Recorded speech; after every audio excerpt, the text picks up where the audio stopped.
بسم اللہ الرحمن الرحیم، السلام علیکم۔ میرا نام ڈاکٹر احمد اعجاز ہے اور میں اسماعیلی ہومیو کلینک سے آباد پاکستان سے آپ سے مخاطب ہوں۔ آج ہم بات کریں گے کہ بچے کی جب حرکت میں کمی ہوتی ہے اور ماں جو ہے وہ بہت زیادہ پریشان ہو جاتی ہے اور اس کے سبب سے ذہنی دباؤ کا جب شکار ہوتی ہے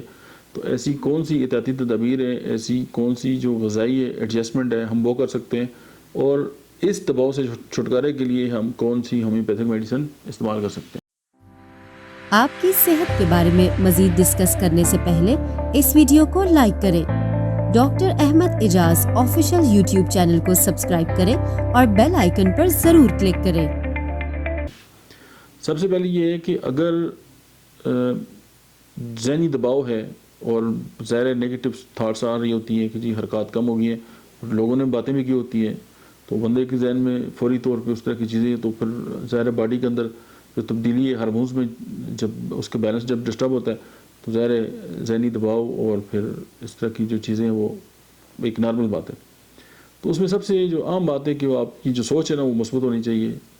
ریلیکس رہیں، اور جو بچے کی جو حرکت ہے اس کو ایک مخصوص ٹائم پہ ضرور نوٹ کریں کہ اس وقت اس نے وہ حرکت کی ہے یا نہیں کی، یا اس کی حرکت میں کمی آ گئی۔ غذا میں یہ ہے کہ زیادہ سے زیادہ واٹر انٹیک رکھیں،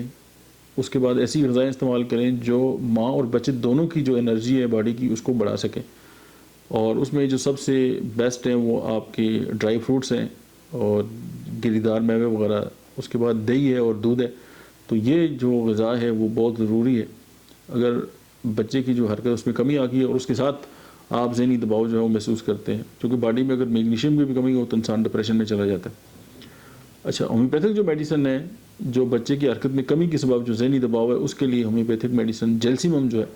آپ اس کو 200 میں استعمال کریں، 10 قطرے صبح 10 شام 2 گھنٹے پانی میں ملا کے، تو آپ کے جو ذہنی دباؤ، ایک پریشر ہے اور پری آکوپائڈ ہیں آپ کسی بھی ایونٹ کے حوالے سے یا ایشو کے حوالے سے کہ پتہ نہیں یہ نہ ہو جائے وہ نہ ہو جائے، تو اس سے آپ جو ہے وہ بڑے آسانی سے جو ہے وہ باہر آ جاتی ہے۔ Thank you very much.